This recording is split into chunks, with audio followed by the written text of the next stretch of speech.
2 ராஜாக்கள் 20ஆம் அதிகாரத்தில் 20ஆம் அதிகாரம் 12வது வசனத்தை நீங்கள் வாசிப்பீங்கன்னா, அக்காலத்திலே பாபிலோனின் ராஜா எசேக்கியா வியாதிப்பட்டிருக்கிறதை கேட்டு அவனிடத்திற்கு நிருபங்களையும் வெகுமானத்தையும் அனுப்பினான்.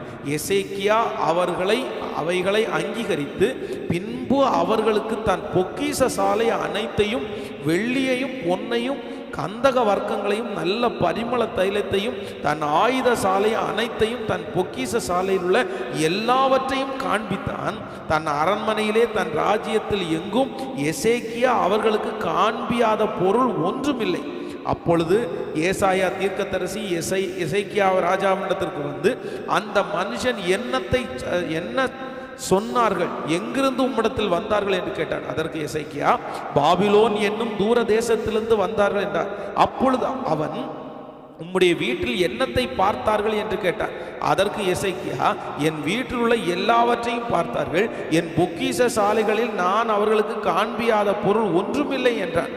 அப்பொழுது ஏசாயா எசேக்கியாவை நோக்கி, கர்த்தருடைய வார்த்தையை கேளும், இதோ நாட்கள் வரும், அப்பொழுது உமது வீட்டில் உள்ளதிலும் உமக்கு பிதாக்கள் இந்நாள் வரைக்கும் சேர்த்ததிலும் ஒன்றும் மீதியாக வைக்கப்படாமல் எல்லாம் பாபிலோனுக்கு கொண்டு போகப்படும். நீர் பெறப்போகிற உம்முடைய சந்தானமாகிய உம்முடைய குமாரர்களும் சிலர் பாபிலோன் ராஜாவாகிய அரண்மனையிலே வேலைக்காரராக இருப்பார்கள் என்று கர்த்தர் சொல்லுகிறார். நான் வாசித்த வாசனை புரிஞ்சில்லை, இதுக்கு முன்னாடி சொன்னல, இந்த எசேக்கியா ராஜா பாபிலோன் நாட்டில் இருக்கிற அந்த ராஜாவுக்கு எல்லாத்தையுமே திறந்து காமிப்பார். எல்லாத்தையுமே அவன் சொல்றான், தன் காமிக்காத பொருள் ஒன்றுமே இல்லையாம், எல்லாத்தையுமே காமிச்சான். அதன் விளைவாக கர்த்தருடைய எல்லாத்தையும் எடுத்துட்டு போயிடும்.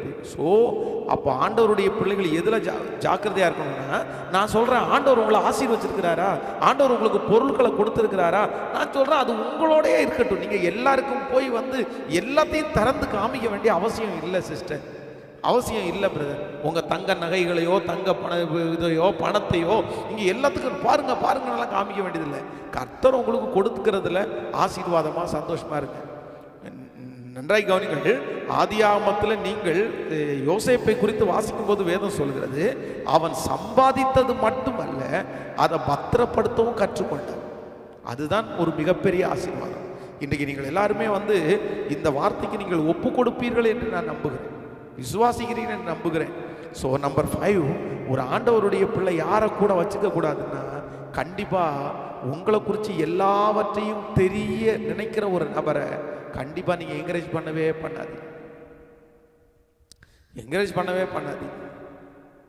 அப்போ நான் சொல்கிறேன், அப்படி ரொம்ப ரொம்ப இதுவும் பேசவும் பேசாதீங்க.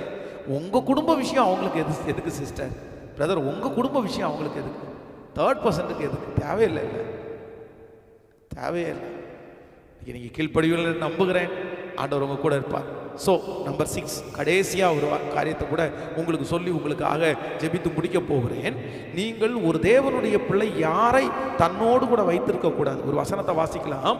ரோமர் 1ஆம் அதிகாரம் நீங்கள் வாசிக்கும் போது 30வது வசனத்திலே, ரோமர் 1ஆம் அதிகாரம் 30வது வசனம், புறம் கூறுகிறவர்களுமாய் அவதூறு பண்ணுகிறவர்களுமாய் தேவ பகைஞருமாய் துரகிதம் பண்ணுகிறவர்களுமாய் அகந்தை உள்ளவர்களுமாய் வீம்புக்காரருமாய் பொல்லாதவர்களை யோசித்து பிணைக்கிறவர்களுமாய் பெற்றாருக்கு கீழ்ப்படியாதவர்களுமாய் உணர்வில்லாதவர்களுமாய் உடன்படிக்கை மீறுகளுமாய் சுவாவ அன்பில்லாதவர்களுமாய் இணங்காதவர்களுமாய் இரக்கமில்லாதவர்களுமாய் இருக்கிறவர்கள், இப்படிப்பட்டவர்களை செய்கிறவர்கள் மரணத்திற்கு பாத்திரவர்களாய் இருக்கிறார்கள் என்று தேவன் தீர்மானித்த நீதியான நியாய தீர்ப்பை அவர்கள் அறிந்திருந்தும் அவைகளை தாங்களே செய்கிறதும் அல்லாமல் அவைகளை செய்கிற மற்றவரிடத்தில் பிரியப்படுகிறவர்களுமாய் இருக்கிறார்கள்.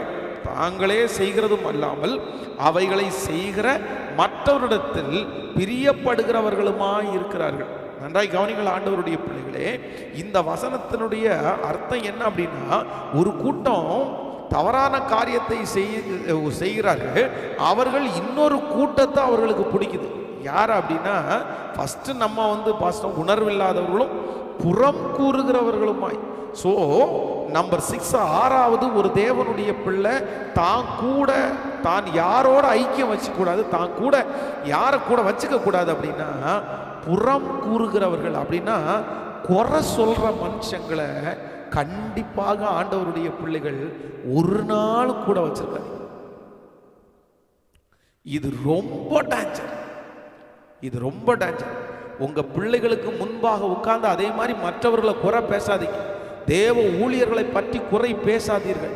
தேவ ஊழியர்களை பற்றி அவர்கள் தவறானவர்கள் இருக்கத்தான் செய்கிறார்கள் சிலர். நான் சொல்றேன், அவர்களை பற்றி குறை பேசுவீர்களே ஆனால் உங்க பிள்ளைகளுக்கு ஆண்டவர் மேல ஊழியக்காரங்க மேல இருக்கிற பக்தி போயிடும், குறைஞ்சிரும். புறம் கூறக்கூடாது. அதை ஆண்டவருடைய பிள்ளைகள் ஒரு நாள் என்கரேஜ் பண்ணக்கூடாது. இப்போ இருக்கிற மீடியா ரொம்ப அதில் அதிகமாயிருச்சு.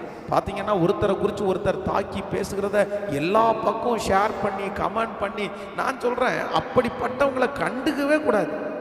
நம்முடைய வேலை அல்ல. ஆண்டவர் சொல்றாரு, சகோதரனே முன்பு உன்னுடைய கண்களில் இருக்கிற உத்திரத்தை எடுத்து போடு, அதற்கு பிறகு உன் சகோதரன் கண்ணில் இருக்கிற துரும்ப பாரு.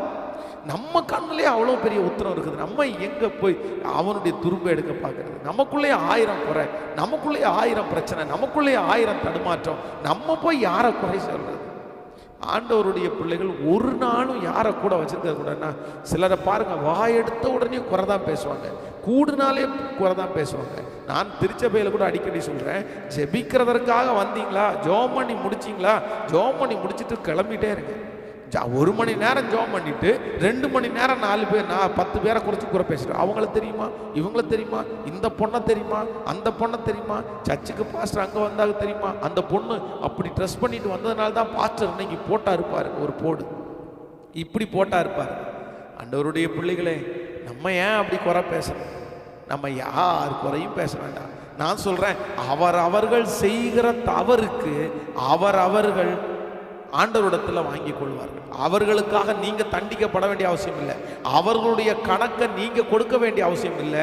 நான் தப்புன்னா நான் தான் கணக்கு கொடுக்கணும், நீங்க தப்புனீங்கன்னா நீங்க தான் கணக்கு கொடுக்கணும். ஒரு நாளும் ஆண்டவருடைய பிள்ளைகள், நீங்கள் குறை கூறுகிறவர்களை, இன்றைக்கு இந்த சத்தத்தை கேட்கிற ஆண்டவருடைய பிள்ளைகளை போனை போட்டு உங்கள்கிட்ட குறை பேசுறாங்கன்னா அந்த ஆவி சரியில்லை. அவங்களோட இருக்கிற வரைக்கும் நீங்க ஜெபிக்க முடியாது, அவங்களோட இருக்கிற வரைக்கும் ஆவிக்குரிய வாழ்க்கை வளராது. நீங்க அதை குறித்து கேரே பண்ணிக்காதீங்க. அது கர்த்தருக்கும் அவர்களுக்கும் உரிய விஷயம், நமக்குரிய விஷயம் அல்ல.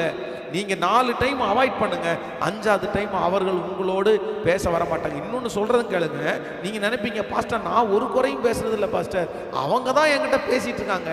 இன்னொன்று சொல்லுங்க, அவங்க சொல்ற குறைய கேட்கறதே வேதத்தின்படி தப்பு. துன்மார்க்கருடைய ஆலோசனையின் படைப்படி நடவாமலும், பாவிகளுடைய வழியில் நில்லாமலும், பரியாசக்காரர் உட்காரும் இடத்தில் உட்காராமலும். புரியுதில்ல? சோ குறை பேசுகிற இடத்துல கூட நீங்க என்ன பண்ணக்கூடாதாமா? பாஸ்டர் குறித்து பேசுற இடத்துல உட்காரக்கூடாது, விசுவாசிகளை குறித்து பேசுற இடத்துல உட்காரக்கூடாது. குறை பேசுறவங்க நமக்கு ஆகவே ஆகாது. மேனேஜரை குறித்து குறை பேசுறவங்க ஆகவே ஆகாது. இன்னைக்கு குறை அவங்கள குறித்து பேசுவாங்க, நாளைக்கு நம்மளை குறிச்சே பேசிட்டு இருப்பாங்க. அவங்களை என்கரேஜே பண்ணாதீங்க. உங்க பிள்ளைகளுக்கும் ஒன்றை நீங்கள் கற்றுக் கொடுங்கள். குறை பேசுகிற பிள்ளைகளுக்கு முன்னாடி குறை பேசாதீங்க. பிள்ளைகள் அப்படி என்கரேஜும் பண்ணாதீங்க. நீங்கள் ரொம்ப அதில் நீங்கள் கவனமாய், ஆண்டவருடைய பிள்ளைகள் கவனமாக இருக்கணும். பொதுவாக என்னை பொறுத்த அளவில் இப்போ நான் ஆண்டவருடைய சமூகத்தில் சொல்கிறேன், ஒரு நாள் கூட பலிபீடத்தில் ஒருத்தரை மனசில் வச்சு நான் ஆண்டவருக்கு முன்னாடி சொல்கிறேன் பேசினதே இல்லைங்க. ஒரு நாள் கூட பேசினதில்லை. ஆனால் நிறைய கண்டிப்பாக சொல்லி இருக்கிறேன். ஒருவேளை ஒரு தவறான உபதேசம் தேசத்தில் பரவி இருக்கு அப்படின்னா, இந்த மாதிரி ஒரு உபதேசம் பரவி இருக்குது, இந்த மாதிரி பேசுறாங்க, நீங்க ஜாக்கிரதையா இருங்க. ஜனங்களை தப்பு வைக்கிறதற்காகத்தான் இந்த மாதிரிலாம் நடக்குது, நீங்க ஜாக்கிரதையா இருங்கன்னு தான் சொல்லியிருக்கேன். தவிர எந்த ஒரு மனுஷனையும் குறிப்பிட்டு ஒரு பேரை சொல்லி நான் குறை பேசணும்னு நினைச்சதே இல்லை, பலிபீடத்தில் பேசினதே இல்லை. ஆண்டவருக்கு உண்மையாக சொல்றாங்க. ஆண்டவருடைய பிள்ளைகளை, குறை பேசுகிற வேலை நம்முடையது அல்ல. நமக்கு அந்த வேலையே கிடையாது. நம்ம பாட்டுக்கு போயிட்டே இருப்போம், நம்ம பாட்டுக்கு செஞ்சுட்டே இருப்போம். அது யாரோ ஒருத்தர் செஞ்சு நமக்கு நோ ப்ராப்ளம். நான் சொல்றேன், உண்மையான தேவனுடைய பிள்ளை குற்றங்களை மறைக்கிறவர்கள் தான் கர்த்தருடைய பிள்ளைகள். முடிஞ்ச வரைக்கும் இன்னொருத்தர் செய்த தப்பை மறைக்க தான் பார்க்கணுமே தவிர, நீங்க அம்பட்டமா வெளியே இதுல ரொம்ப கவனமா இருக்கணும்.